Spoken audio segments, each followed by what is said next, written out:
இந்த கலியுகத்தில் வேதங்களை பின்பற்றி நடக்கிறது என்பது கொஞ்சம் கஷ்டமான வேலை தான். குருகுல கல்வியில் குருகிட்ட 12 வருஷம் ஒருத்தன் தங்கி இருந்து பாடம் படிக்கணும். அதுவும் இந்த காலத்தில் முடியாது. எதுக்குங்க சிரமம்? நம்ம 8 வித பந்தத்தில் அகப்பட்டுக்கிட்டு இருக்கோம்.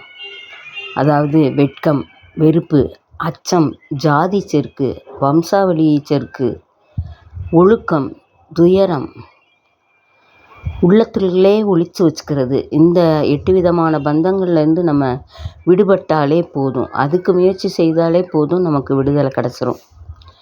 அது எப்படிங்க விடுதலை அடைய முடியுது? ஒரு பந்தத்துக்குள்ளே போனால் இன்னொரு பந்தத்துக்குள்ளே மாட்டிக்கிறோம். முள் செடியில் மாட்டின துணியை போல் அப்படின்னு நீங்கள் நினைக்கிறீங்களா? ஒரே வழிதாங்க.